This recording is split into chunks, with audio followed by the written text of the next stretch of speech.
know what you answer, how you answer these questions, okay? So, when you look around the world, is there any order to what is going on? Do you see order or do you see chaos? What'd you say? Yeah? I said I saw order because most creatures, like even humans, follow set patterns in nature. Okay. All right. Yep.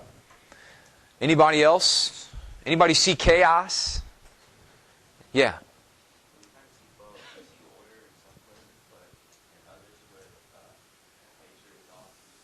Yeah, I think you see a little bit of both. You see some chaos, you see some things dying, you see things like that, right? But I think most people, when they look at the world, they see things growing. They see trees fighting against, they're not dying, they're actually growing and living and thriving. They see humanity, we see human beings, and we see, you know what, that's not exactly turning into chaos. So the question that you have to ask yourself, even if you don't believe in God or whatever, is why not?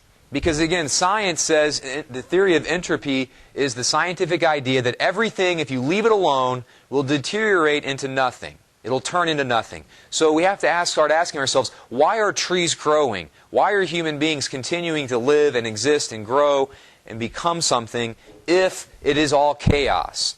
Again, I throw that out there because we're going to look at theology and science and how they relate. And you need an answer to that question. If you're an atheist or an agnostic, and some of the kids that I teach, my seniors, are that.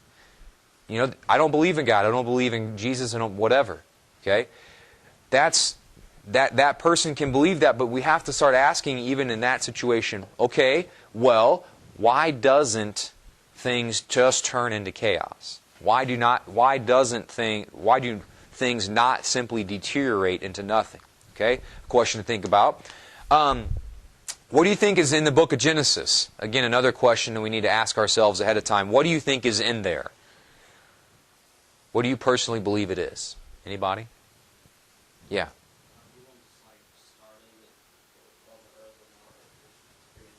Okay, how the earth was created? Yeah. Okay, the creation of life. All right. Is it 100% literally true for you? Was the earth created in 7 days and all those things? How do you understand that? Do you believe it was 7 days?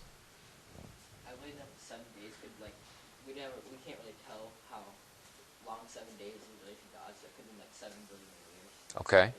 Okay. Yeah. Any other thoughts or ideas on that? There's no right answer, wrong answer right now. Okay, we're just looking to see where we're at. Okay, where do you think human beings have come from? Whether or not you're an atheist or agnostic or whatever, you need an answer to that. Right? You need an answer to that. So where, in your opinion, do you think human beings come from? Yes. Evolution, which was all set up by God. Okay. Other ideas? Where do humans come from? Anybody got an answer? Zach? I believe we came directly from God. Okay, we came directly from God. Okay. Other ideas? Okay. What is your understanding of Charles Darwin's theory of evolution? Yes. Natural selection selects the most fit offspring to survive if they pass on the desired trait. Okay, so natural selection. Very good. That's a word that we're going to use, or a phrase that we're going to talk about. Natural selection is something that is used to allow people or creatures to survive and so forth. Certain ones to keep going, other ones to die off. Okay, what else? Theory of evolution. Anybody know of anything else from there? Yeah. That everything evolved from smaller organisms. Okay, everything evolved from smaller organisms. So we're going to get to that. It's a good thought, good insight. Other ideas that you've heard before? Okay, well, let's dive in then. All right, so this is we're going to come back to those questions at the end and see exactly where we stand with those things. Things that you need to know about Darwin. All right, he was born February 12th, 1809. Not necessarily important, but it's just good to set that, to figure out when exactly in history he was around. His famous work, his most famous book, and there's a spot for you to write this down because it's important for you to remember that. It might be an answer to Jeopardy someday for you or whatever. Okay. His most famous work is On the Origin of Species, and he writes that in 1859. All right, what else is going on around those times? It's always nice to think, okay, what else is happening then? Is this when, what's going on? Yeah. Any other big things during that time? The Civil War is about ready to start, okay? And so that just kind of lets you know, okay, that's about when he's doing his thing, is around the time of the Civil War. He wrote a couple of other books you don't have to write down, but I think the titles are interesting. The Descent of Man and the Selection in Relation to Sex in 1871, and The Expression of the Emotions in Man and Animals in 1872. Okay, The Expression of the Emotions in Man and Animals. We're going to come back to that title here in a little bit. He died in 1882. Okay? Now, Origin of the Species is the one that gets all the attention. Okay? He decided to write it when he ran into another guy who was studying the same topic and had reached the same conclusions. His name was Alfred Russel Wallace. So Darwin is like, where does he travel to and do his initial studies at? Anybody know the place? Yeah. Exactly. Very good. The Galapagos Islands, okay? And he starts noticing some things while he's there. What does he notice? Anybody know some of the observations that he made there? That there were many birds that looked the same, but they had slight differences that helped them Yeah. accomplish a different goal. Yes. Birds that had different adaptations, if you will, or different parts. Their beaks were different sizes and things like that gave them an advantage, right, in certain situations. And so he starts to talk about it and starts to study the idea that perhaps genes mutate and then certain ones that have good genetic mutations survive and certain ones that don't maybe die off. That's the idea of natural selection. Okay? So he's studying these things, and he meets another guy that's studying the same thing, Alfred Wallace. All right? And once he realizes, hey, this is something that other people are interested in, he writes a book. Okay? He writes the book Origin of Species. All right? Now, there's also a spot for you to write something in about this. Eventually, though, Wallace and Darwin have a divorce. Okay? It's like Chloe and Lamar. All right? They have a divorce. Okay? They divorce over the central issue of this, and you don't have to write it down word for word, but somehow write this in, because this is important. Okay? Wallace says that with us, with humans, okay, with mankind, evolution itself could not explain the gigantic emotional, intellectual, and spiritual gap between us and the rest of the animal kingdom.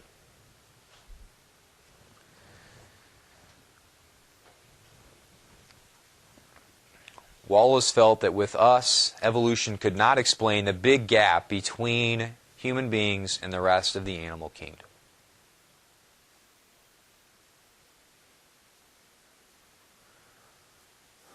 What does Darwin think?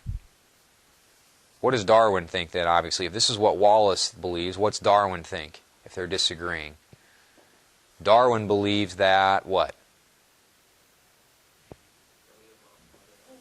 That evolution does explain that gap, right? That evolution, that science can explain the gap between us and everything else, all the other animals, okay?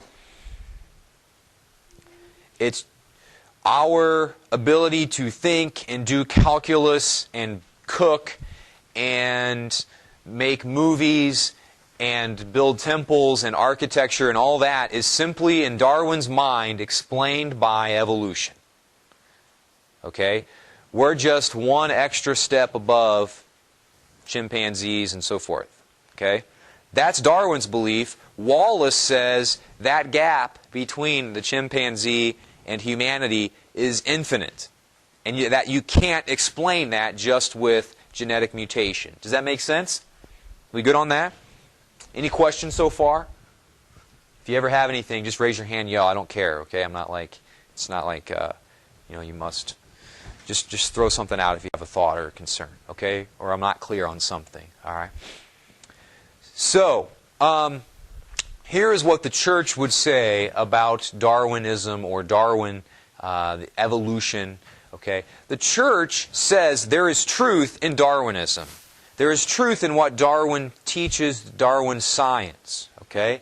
Specifically, A, the church is on board, and all scientists across the spectrum are on board with the fact that genetic mutation happens. You can watch it happen.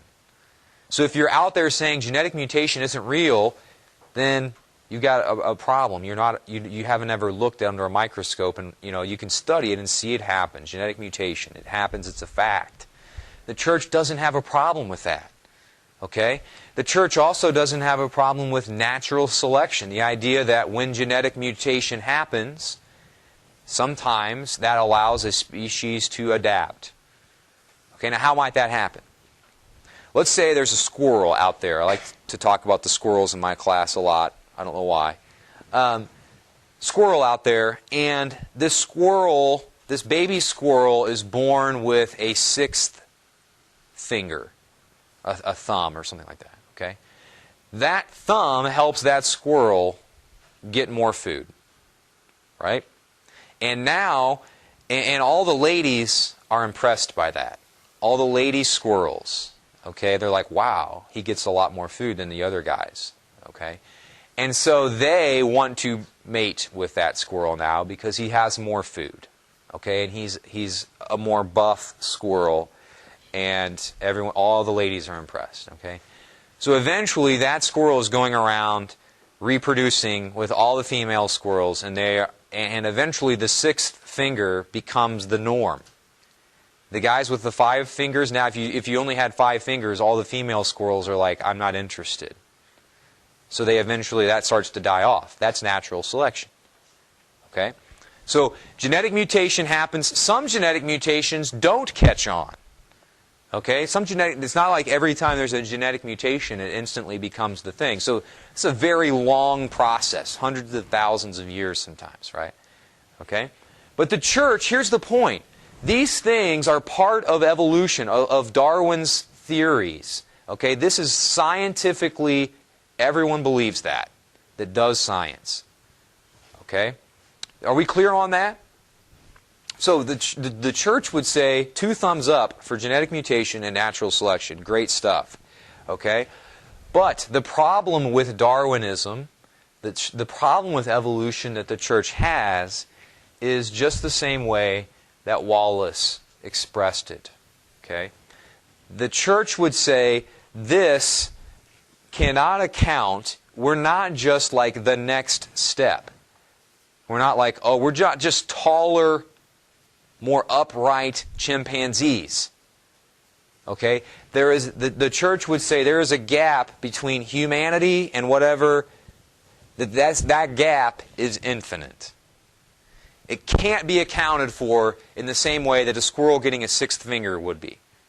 Okay? It can't be accounted for just simply using that. Does that make sense? That's a key thing that we're going to come back to over and over again today. Okay? A cardinal of the church once phrased it this way, and this Cardinal Schönborn is still alive and is still a cardinal in our church. Okay? He says this, all right? Yes, genetically, DNA-wise, okay, our DNA is remarkably similar to chimpanzees. Okay, that's an undisputed fact. 99% they're similar. Okay? So the cardinal, talking about that, said this, and this is a great quote. The genetic code of the human being is only very slightly different from that of the chimpanzee. It's true. Genetically, okay, the mutations, so forth, genetically there are similarities. But only the human being can arrive at the idea of investigating his genetic code and that of the chimpanzee as well. Do you see what he's saying there? Okay, it's not like the chimpanzee calls his other buddy, Dave, the chimpanzee, over. Dave, come here, you got to look at this. Check this out under the microscope. Okay, look how similar our DNA is to the humans. Do you see that? Only we know what DNA is. Only we think to study it. Only we notice that gap. Okay, so we're starting to see the gap, the church says, between everything else that's created and humanity is infinite. And it has no explanation that you can account for just with science. Okay? Again, think about that quote anytime that's a great way of phrasing it. Only we think to study genetic codes. Only we think to talk about things like this. Okay? All right. My little clickers. Okay. All right. Now, that gap between animals, we got animals and humans. Okay? The church says that gap is infinite and you can only explain it by saying that God made us. Okay? Special. Some people are saying, no, the gap is really small. The gap between us and animals is actually very small. It's been a battleground for a long time. Okay? That's why Charles Darwin's last book was titled The Expression of the Emotions in Man and Animals. Many people out there are always trying to say, look, the gap between animals experience emotions. People are always trying to prove that. They're always trying to say, look, other animals out there are actually very similar to us. Okay? Anybody heard of any stories or scientific studies that have been done? Can you relate any of those where somebody has tried to say, look, this animal does something that's very similar to what we do? Has anybody heard of any of those or read anything like that? Yeah? What was it? Chimpanzees will actually make their own tools for finding food. Chimpanzees make their own tools. Exactly, that kind of thing, right? What kind of tools did they make? Like if they're trying to get ants or whatever, the termites out of the log, they'll use a stick. They'll use a stick, exactly. They'll use a stick or some kind of straw to get the ants out. Very good. Other stories or scientific studies that you've heard of? Time Magazine, Newsweek, New York Times, NPR, wherever. Okay. Any other stories or studies that have been done that you've seen? Yeah. Yeah. Not just. It's not always just chimpanzees, right? What was the study with a dog?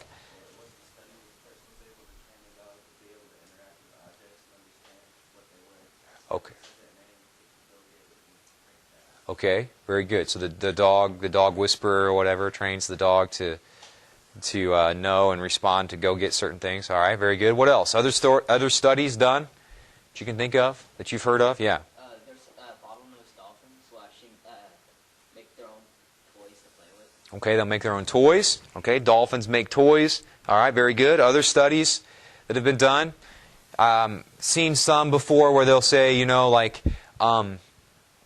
these dogs will or whatever animal it is, will mourn the loss of someone that's died, and somebody was talking last class about elephants will actually bury or kind of somewhat bury a dead animal, a dead elephant, right? Okay. People are always trying to show, billions of dollars in science is spent all the time, every year, about trying to show that this gap is very small. Why? Use some critical thinking here. And I want you to think about, why would somebody want to spend money trying to show that this gap between animals and us is really small? What would be the advantages if that gap was very small? Anybody think of anything?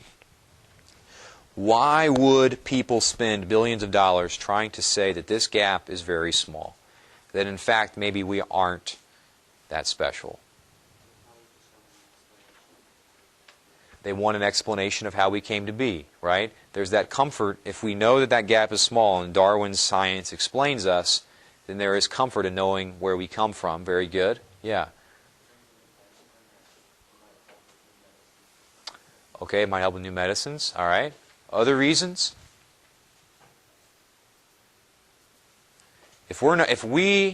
Okay, what's the song that Barney made all of his money off of? Barney the purple dinosaur. I Love You is one. I have 10 younger brothers and sisters, so I had all of them driven and beaten into my head. There was nowhere to run or hide from Barney growing up. Okay. One of his other songs is what? We Are Special. Do you remember that one? You guys don't remember that? You guys don't watch Barney? Yeah, well that's good. You dodged a big psychological bullet there if you missed out on Barney. One of his songs was always, We Are Special. Okay, we are special, special, right? Yeah, it's coming back to you. Childhood trauma, right? All right. We are special. People are always spending money doing this research out there. It seems like you hear a new one every week almost, a new scientific study that shows that we are not special. Okay, at least according to those scientists. One of the advantages, and this is what I want you to propose to you, because if you think about it, it really doesn't make a whole lot of sense unless if that gap is small, and unlike what Barney says, I'm not actually special, humanity is not special, then what does that free us from? What do we no longer have to do if we're not special?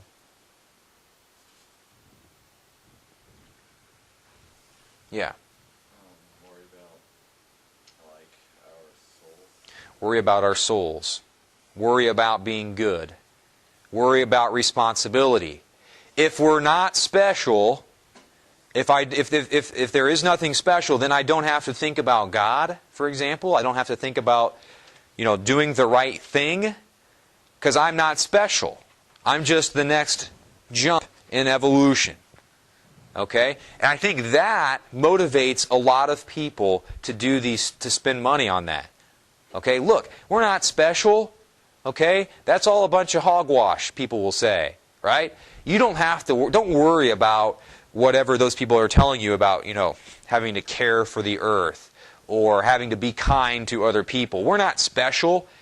Okay? We're just another animal. If we're just another animal, then I don't have to worry about right and wrong. I don't have to restrain myself and try and do the right thing because I'm just an animal. Okay? I'm just an animal. Does that make sense? Do you see that as being a motivation for people? Right? People want to do what they want to do. And if there is if I'm not special, then I'm freed from all of that. I could do drugs, I could go out, do anything I want to wrong. I have sex with whoever I want. There is no more talk of right and wrong if there's no difference between me and the chimpanzee. And I think that motivates a lot of people to want to have what Darwin said be true. That gap being very small. Thoughts on that? Questions? Concerns? Comments? Excellent. Okay. Alrighty. That's what... let's think about that. Now, here's the church's teaching on this very important topic. Okay, you don't have to believe it. Okay, but this is what the church says about this stuff. Okay, the church says that animals have souls and plants have souls, but humans are created in the image and likeness of God. We have souls too, but our souls are fundamentally different. They are made in the image and likeness of God. And there's a spot for you to write that down on your sheet. Okay? That's a very important thing to take away from this.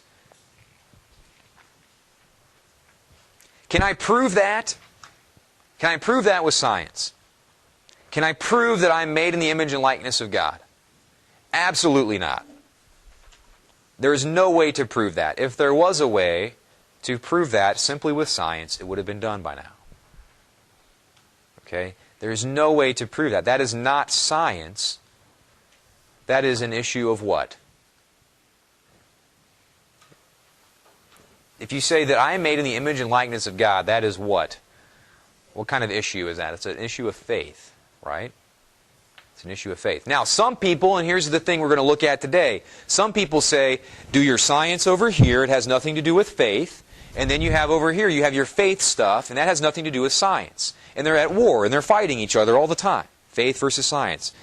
You're a bunch of unscientific believers, okay? You're a bunch of pagans who don't believe in God, right? There's that pretend battle that's going on all the time between faith and science. I want to propose to you that that is not the church's understanding at all. But we also need to understand that this is now not science. This is out of the realm of science. Is that to say science is bad?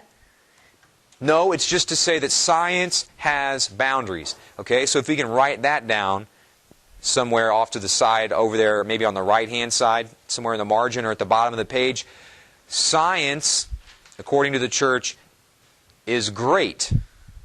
Science is great. But what? It has boundaries. Science is great, but it has boundaries. The church doesn't say, well, you know, hey, it doesn't just take things and say, well, that's science when it likes it, and that's not science when it doesn't like it. The church is saying, this is not scientific. You can't use science to prove that.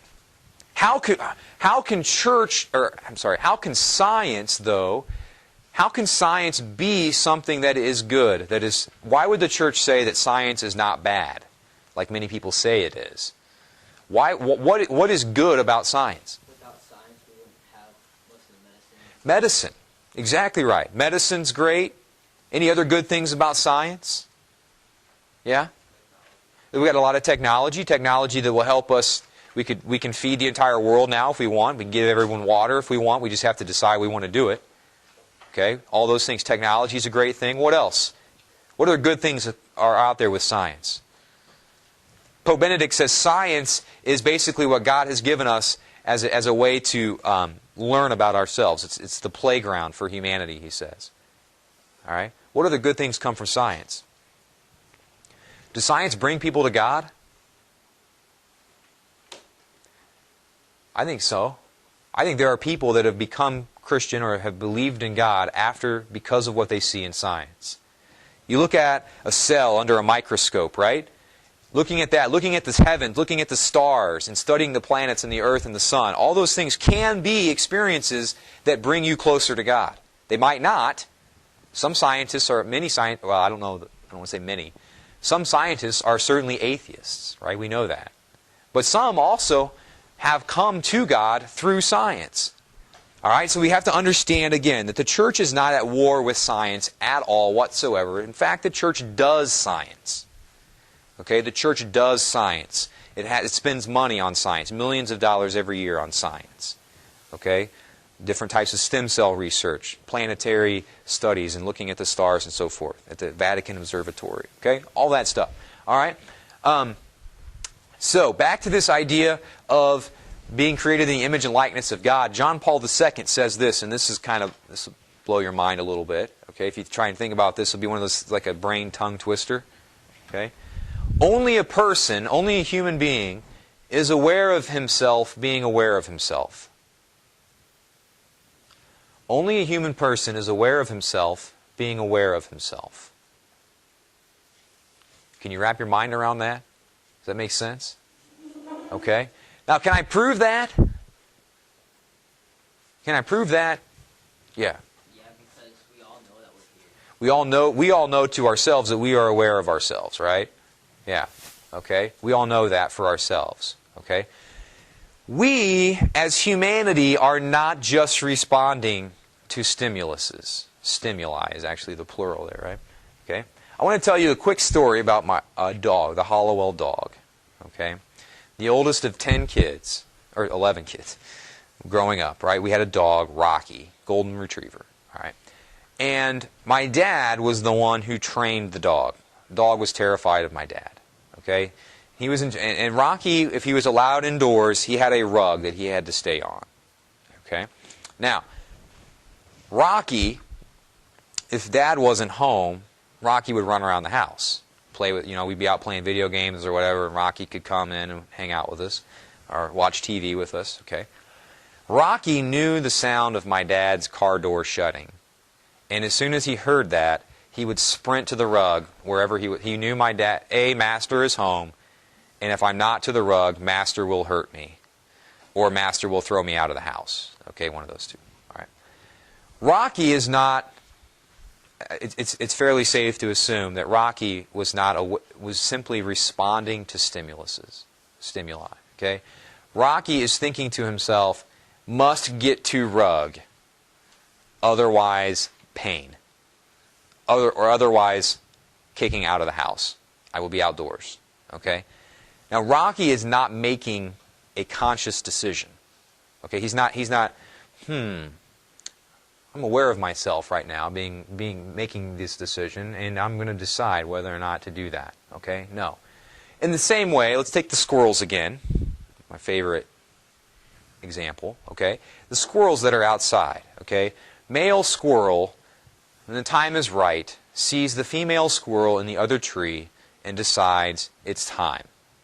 Okay? Whatever his biology is telling him, it's time to go have sex with female squirrel.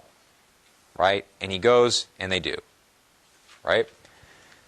He's not like, in love with the female squirrel.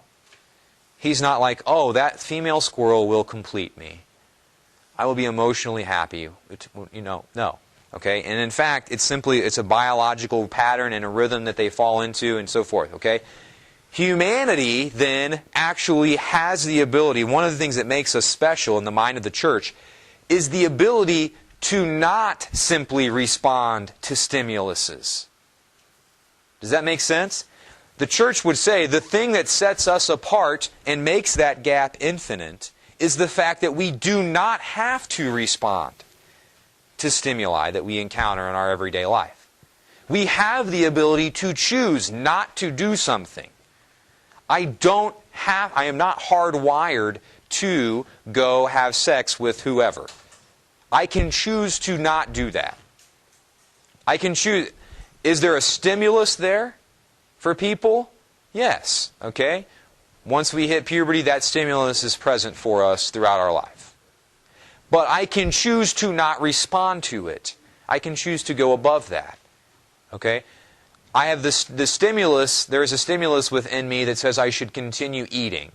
I can choose, though, to eat a healthy amount of food as opposed to simply eating until I vomit or until I'm absolutely way past what I needed. Okay? That, in fact, is what the church says is one of the things about being human. Okay? All right. Questions on any of that? Concerns so far? All right, let's take a break and get some water. You guys are doing a great job. Appreciate it. And it's a lot of stuff to cover in one class, I know that, but you guys are doing a great job. You go home today, how would you summarize what we've talked about so far? Your mom's like, what did you learn in your most awesome science class of all time? Or your whoever. Or your friend at lunch. I'm sure you all get together at lunch and talk about the classes up to that point, right? So what would you say you've talked about today so far? How would you summarize? Yes. The church's stance is on Darwinism. Okay, what is the church's stance so far? We're made in the image and likeness of God. Okay, yeah. Okay, that's about as simple as you could say it. Yeah, the church accepts the science of Darwin. Okay, but says that there's an infinite gap between us that can't be explained with science. Very good. All right. If you would turn over your sheet to the back right now, there's a column, there's a chart there, and this is what the church believes. This chart is like what the church believes on these different issues. Okay? So, under Darwin, the Darwin column there, what does the church say about Darwin's science? What would you put in that box, that first box in the upper left-hand corner? What does the church say about Darwin's science? Somebody else. What would you say about it? That there's a gap between. Okay, there is a gap. What would the church say about the science that Darwin did? That some things are true. Okay. You're right. The church would agree with it. Okay? So, or the church is in favor of it, or however you want to say that, 2 thumbs up, whatever. Okay? The science that Charles Darwin did, the church is in favor of that and supports that 100%, as does pretty much any scientist that is alive. Natural selection and genetic mutation, if you try and dispute those, you're pretty much you're not a scientist. Okay? The problem is the philosophy, the claims that Darwin makes based on that science. What does the church say about that?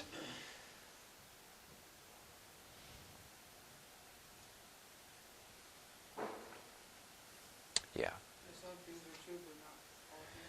Okay, the church basically disagrees with the claims that Darwin makes about where we come from. Okay? Where we come from, or what it means to be human, is not a science question. You can't answer it with science.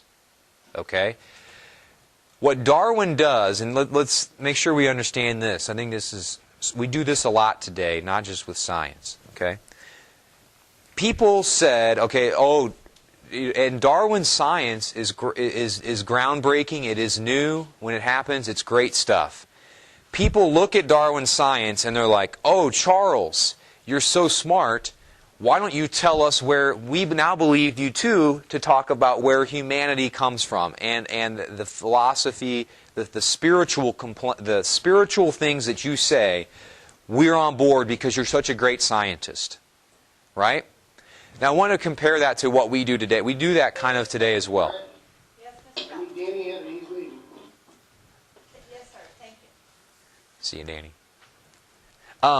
We do that today, but not with science. Okay? Think of your favorite musician, or rapper, or whatever, person on the radio. Okay? Because they're good at music, we will then listen to them tell us about life. Right? For the sole fact that they're good. Wow, Eminem, he's so good with music. I'm now going to listen to Eminem tell me about what matters in life. Right? Do we do that? I mean, not you, of course, but do people do that? Yeah. They might say the same thing that some musician, for example, or some actor might get up and be like, say something that is the exact same as your preacher or your priest said on Sunday at Mass or church, okay? When the priest or preacher says it, we're like, gosh, this guy's terrible. Or, you might not even be paying attention. Or if you do, you're like, well, I'm not listening to that old hag, or that old guy, or whatever. That's stupid. He's a priest. Of course, he gets paid to say that. Then Eminem says the same thing in a song, or whoever. Okay, I'm not just picking on Eminem. Okay, Lady Gaga, or whoever, says the same type of thing, something like that in the song, and you're like, oh, she's so wise. That's so right. That is so real. Right? Do you know what I'm saying? We do that. Some Joe Schmo on the street wants to talk to you about spirituality things or life or God or whatever, and you're like, get away, freak. I don't want to talk. But if it was Tom Cruise that came up to you, you would be like, wow, I'm curious what you have to say. Why?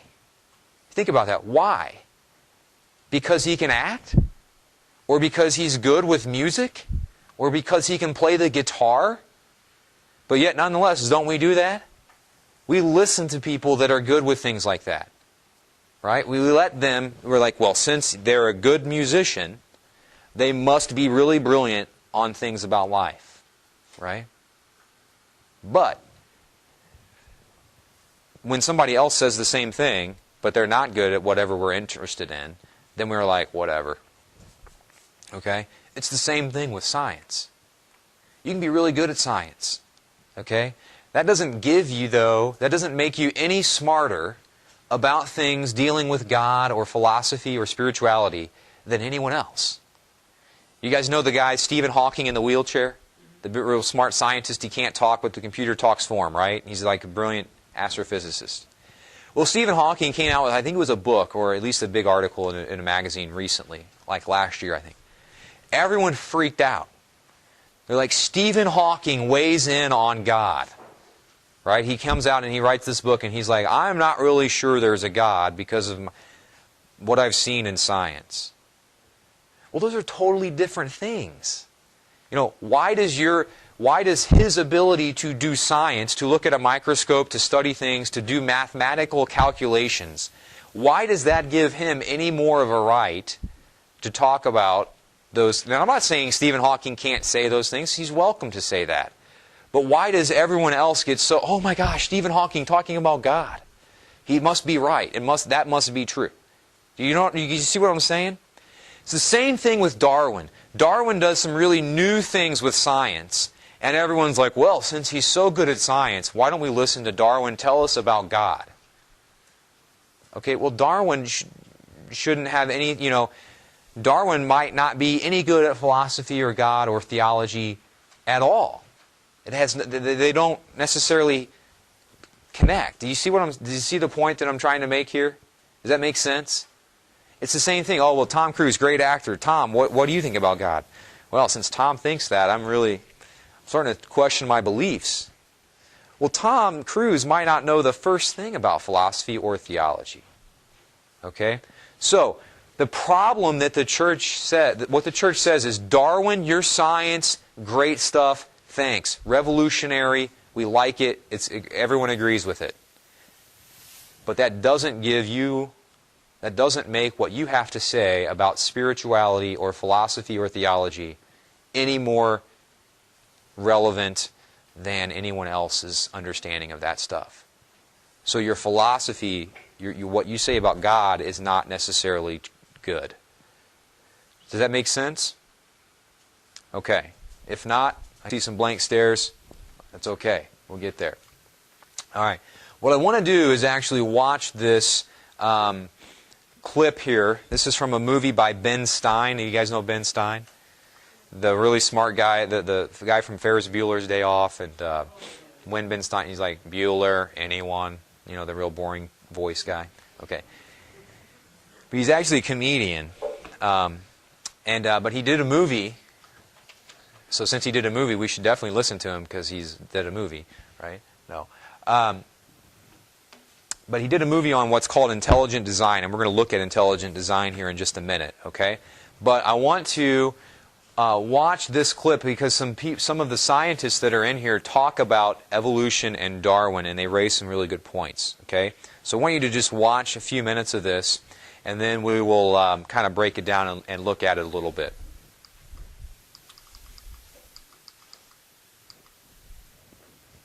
We all Darwinists now, except for a few cranks and you. Well, it's a funny thing that questions that aren't properly answered don't go away. This question is loaded with all kinds of political baggage, but one-on-one at a scientific meeting after the third or fourth beer, my experience has been that many evolutionary biologists will say, yeah, this theory's got a lot of problems. So you're meaning to tell me that there really is a debate among scientists about whether or not evolution occurred? Well, evolution is a kind of funny word. It depends on how one defines it. If it means simply change over time, even the most rock-ribbed fundamentalist knows that the history of the Earth has changed, that there's been change over time. If you define evolution precisely, though, to mean the common descent of all life on Earth from a single ancestor via undirected mutation and natural selection, that's textbook definition of neo-Darwinism, biologists of the first rank have real questions. But the modern theory of intelligent design is just microwaved creationism. I don't think that's the case. Creationism, properly understood, begins with the Bible and says, how can I fit the Bible into the data of science? Intelligent design doesn't do that. Intelligent design is the study of patterns in nature that are best explained as a result of intelligence. So intelligent designers believe that God is the designer? Not necessarily. Intelligent design is a minimal commitment, scientifically, to the possibility of detecting intelligent causation. Dr. Nelson didn't sound like a crazy person. Evolution is, from an intelligent design perspective, is perfectly acceptable if the sense is that, how did the design get implemented? The issue is there real design there, and are these material mechanisms, like natural selection, are these adequate to account for everything we see in biology? And our argument is no, it's not. But Darwin produced all this evidence from his travels and his studies at the Galapagos that evolution explained things. If you look at the history of science, people often have a good idea and then they decide just to run with it. And they say, we're going to apply this everywhere. And so Darwin takes his idea of natural selection and says, I'm going to explain all of life with it. Okay, that's a real key point, and that really gets to the church's understanding of this as well, all right?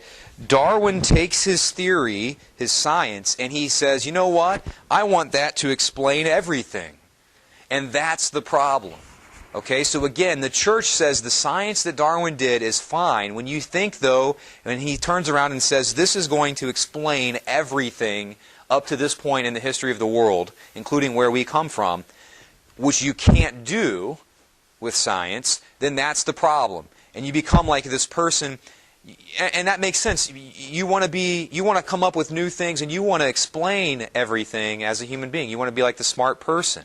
You know, you want to be able to come up with those ideas that everyone's going to say, oh, you're a genius. All right? But the fact is you can't use science to prove that kind of stuff. Okay? So that's the church's issue. So here's the other thing. Do you hear him talking about the difference? People ask me all the time this, Father, what does the church teach about evolution? Is the church in favor of evolution or not? Or is the church in favor of Darwin or not? How would you answer that question? Is the church in favor of evolution or not? And we always want the quick answer, right? Wikipedia, let's look it up. Is the church in favor of evolution? Someone's going to ask you that. When they find out you're Catholic, at some point in your life, someone will ask you, if you are Catholic, you know, hey, you went to a Catholic school and you're in college. You know, hey, Dave, you went to a Catholic school. What does the church say? I've heard different things. What's the church say about evolution? What's the answer? Yeah. Okay, yes, exactly. Yes, but only to a certain degree. What do you mean, yes, but only to a certain degree?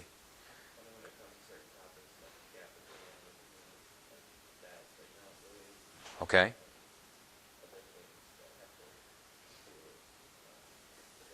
Yeah. The church, the quickest answer probably is to say this.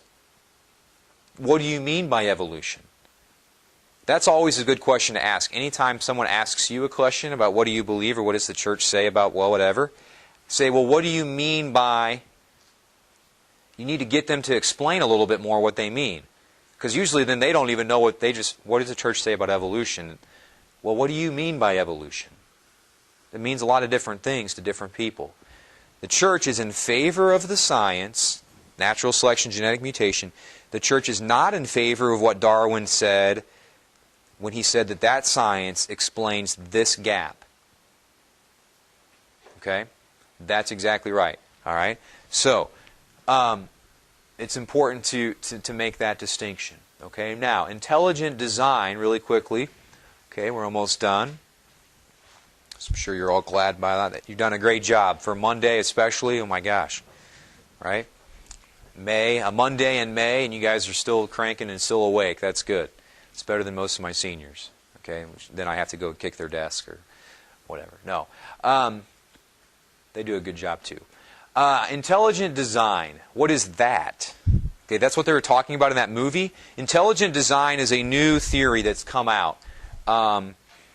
And it says this, and you might want to write that down on your sheet, okay? And you don't have to write this down word for word, but intelligent design is kind of an attempt. Some people are made up intelligent design or thought up intelligent design as kind of an answer to Darwin. They thought, oh my gosh, if Darwin's right about anything, then that means God is not real. That's what some people think. If Darwin is right about anything, then God isn't real. Well, that's not true. Okay, but some people think that, and so we've had this theory that's come out recently called intelligent design. And that says this, okay? It says that living things have characteristics only found in one other place, in something that is designed by an intelligent agent. Okay?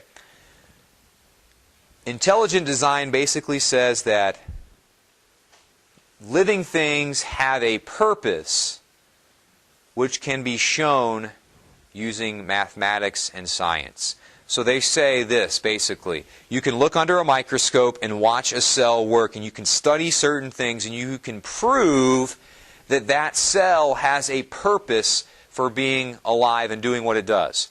If it's got purpose, what does that mean? Someone gave it the purpose, and if someone gave it the purpose, it has to be an intelligent designer.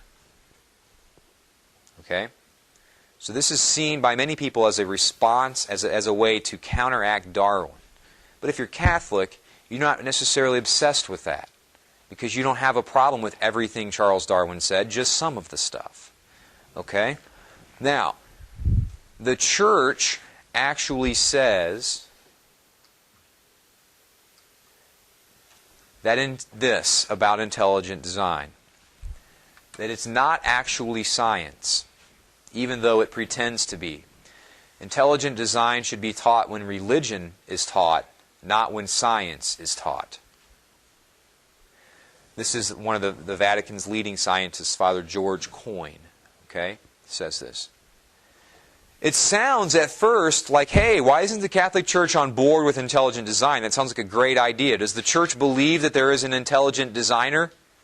Yeah, of course. Okay, the Church believes there's an intelligent designer. His name is what? God. Okay, very obvious. All right. But the Church actually says that the problem is you cannot use science to prove something like purpose. That is a philosophical thing that requires faith. So science cannot... Now, look, when I look at a cell, me personally, or I watch one of you live and breathe and do your thing, to me, there is no other explanation for that than the fact that that you or that cell or whatever was made by an intelligent designer, God. Okay? The problem the Church says is you can't prove that. I can't prove that I am made by an intelligent designer or that you were made by one. That takes faith. Okay? Now, so in that chart then, for intelligent design, the Church says the science is bad, or is no good, or 2 thumbs down, or however you want to write that. Okay? But that the claim, the philosophical claim, or whatever you want to put down there in that bottom box, the Church is on board with that. It's just that you can't say that that's science. Okay? Which is interesting because the Church is always accused of hating science, of not liking science. But it's, and who's the name that's always brought up with science in the Church? The Church hates science because of this person. Who? Galileo, right? We apparently hate the Church, or hate science because of Galileo, right? And that's a whole other class. But the Church here says, while we love your conclusion, intelligent design people, the problem is you're not doing good science. The Church is actually sticking up for science and saying, look, we love what you're saying, but you can't say that using science. It's an issue of faith. Does that make sense? We good on that? Okay? All right. Any questions so far? All right, we're almost done. I know, it's tough. It's tough. Okay. So the question that you always need to ask is, what do you mean by what you're asking? Is the Church in favor of intelligent design? What do you mean? Is the Church in favor of evolution? I don't know. What do you mean by evolution? Okay? You have to. It's the entire package that you're trying to figure out. Okay? Now, there has been murky water for Catholics with regard to this stuff. Okay? There's been some real murky water, and what I mean by that is this. Okay? It seems like some theologians from the Church have come out on different sides with regards to these issues. Okay, for example, John Paul II in 1996 says this: new knowledge has led to the recognition of the theory of evolution as more than a hypothesis. New knowledge has led to the recognition of evolution as more than a hypothesis. Okay? Now, so people come out and say this the next day, the headlines: Pope endorses evolution. Okay? Why is this headline misleading? What's the problem with this headline? Based on what the Pope said, why is that headline not exactly the whole story? Anybody see that? Yeah.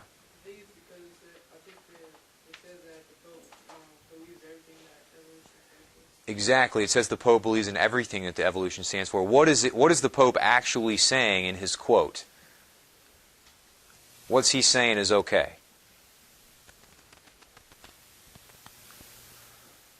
Yeah. Yeah. Yeah. Yeah, and when he says new knowledge, what's another word we could use there that we've been using a lot today? New knowledge is what kind of stuff? Science? Knowledge is science. Okay, that kind in the realm of science, he's saying. Okay, new knowledge has come out that says that the church that kind of thing. Scientists are more and more saying, look, The theory of evolution, the science there, is more than a hypothesis. It's actually true, the science part of it. Okay? But to say that the Pope endorses evolution is misleading because he doesn't endorse everything that Darwin said. Okay? Now, then Cardinal Schönborn, who we looked at, talking about intelligence. Well, actually, let's skip to this. Pope Benedict's first homily then, human beings are not some casual and meaningless product of evolution. That's what Pope Benedict said in his first homily as Pope. Okay?